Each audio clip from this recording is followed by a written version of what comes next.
My name is Maya. I'm 22 years old and I live in a small apartment on the edge of a busy city.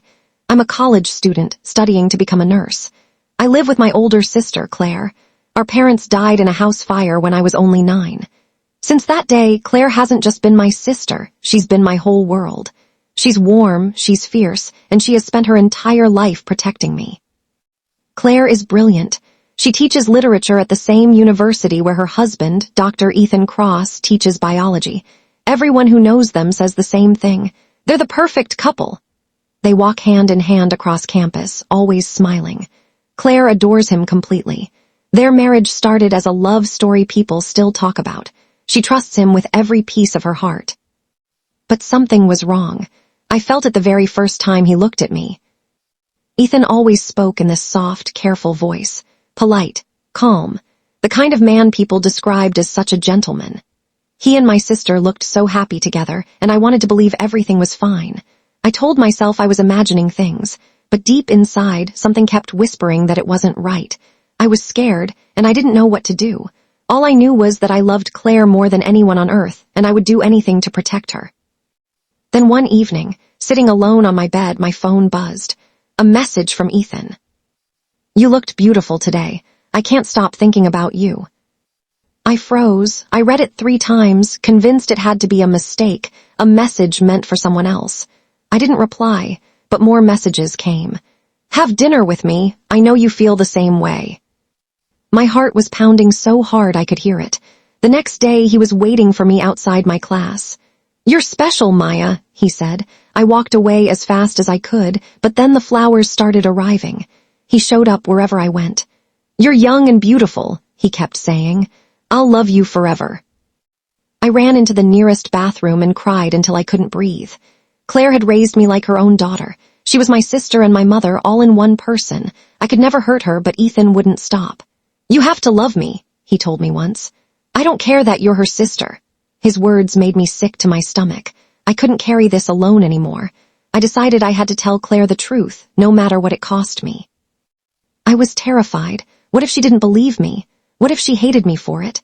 I cried for hours just thinking about how to start the conversation. Finally, one night, I went to her house to tell her everything. But before I could say a word, she turned to me, glowing, and said, "Ethan and I are trying for a baby. We're doing IVF. I might finally be a mom soon." My whole world sank in that instant. I couldn't do it. I couldn't be the one to shatter her happiness, so I said nothing. I swallowed the pain and carried it alone, night after night, feeling more lost and more afraid with every passing day. Then late one night, while I was reading in my room, I heard a knock. I opened the door and there was Ethan. "Why are you here?" I demanded. "I came to see you, to love you," he said, staring at me in a way that made my skin crawl. "Maya, I love you. Please come to me. I'm proud of you." I froze completely, my hands shaking. "Get out!" I screamed. He stepped closer, reaching for my hand. "Leave now or I'm calling the police." That scared him off, and he ran. I locked the door and slid to the floor, sobbing, my heart racing so fast I thought it would burst. I didn't sleep at all that night. I knew I had to tell Claire no matter what. The next morning, I went straight to her house. "Claire, I need to talk to you. Please, just listen." I told her everything. That Ethan had come to our old house the night before, that he said he loved me, that he tried to touch me. Her face changed instantly. Her eyes turned red with fury. "Leave him alone," she snapped. "Are you jealous? Are you trying to destroy my marriage?" "No, that's not it," I said. "I stayed quiet for so long, but I have to tell you the truth now." She screamed, "You're not my sister anymore. You're a liar." I begged her to believe me, told her I hadn't done anything wrong, that it was all him. She slapped me across the face hard, and then she said the words that broke me completely. "You're dead to me." She threw open the door. "Get out. Never come back." I left her house with my heart in pieces, completely alone. Then my phone rang. It was my closest friend, Zoe, and she sounded furious. "Maya, what did you do? Claire is devastated. Ethan told everyone you tried to ruin their marriage. He said you were the one who wanted him." My heart stopped. Tears poured down my face. "Zoe, he's lying," I said, but she wouldn't listen. She hung up on me. I had never felt so alone. Not one person believed me, not my best friend, not my own sister. I cried until there was nothing left. I stopped eating. I stopped going to class. I stopped talking to anyone. I stared at my reflection and asked myself, did I do something wrong? But deep down, I knew the truth was mine, and it was real. One sleepless night, I sat up, wiped my tears, and made a decision. I won't stay silent anymore. I have proof. I have the truth. I gathered everything. Every message Ethan had sent, every screenshot, every photo of the flowers he'd left at my door. I organized it all into one folder. I was ready. The next morning, I walked into the university's administration office. Please, I need help. Ethan isn't who everyone thinks he is. He's been lying. Please look at this. The staff read through everything in silence. Finally, a woman looked up and said, "This is serious. We're going to investigate." Days later, they called me in. "We believe you," they said. "Thank you for coming forward. That took real courage." They contacted Claire and showed her the evidence. She sat there in silence, staring at the messages, the photos, her hands trembling, her face turning pale. She whispered, "He told me Maya was lying. He said she was the one who wanted this. Oh God, I was so wrong. I hurt my own sister." She began to cry. "Maya, I'm so sorry. I didn't believe you. I slapped you. I broke your heart."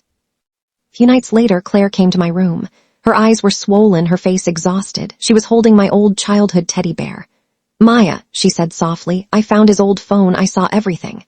She sat down and cried. "Please forgive me. I didn't trust you. I blamed you, but it was him, never you." I cried too. She pulled me into her arms and held me tightly. "You're not just my sister," she said. "You're like my daughter. I love you. I'm so sorry." "I love you too, Claire," I told her. "I always will. Even though he tried to force this on me, I never wanted him. I'm with you." We cried together, finally understanding each other again. Claire left Ethan for good. She went to court and filed for divorce. She looked him dead in the eye and said, "You tried to take my sister from me. You broke my heart. I could never be with a man like you again." He had nothing to say. Claire walked out and never looked back. Days turned into weeks. Now, Claire and I are truly happy again, stronger than we ever were before. We live in peace. We love each other fiercely, and we will never let anyone tear us apart again. Sometimes the people we love the most are the ones who hurt us the deepest. But the truth always finds its way into the light.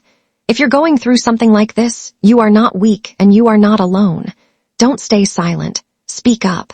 Even if no one believes you at first, keep telling the truth. One day it will shine through, and when it does, you will finally feel free. This has been my story. Thank you for listening and for standing with me.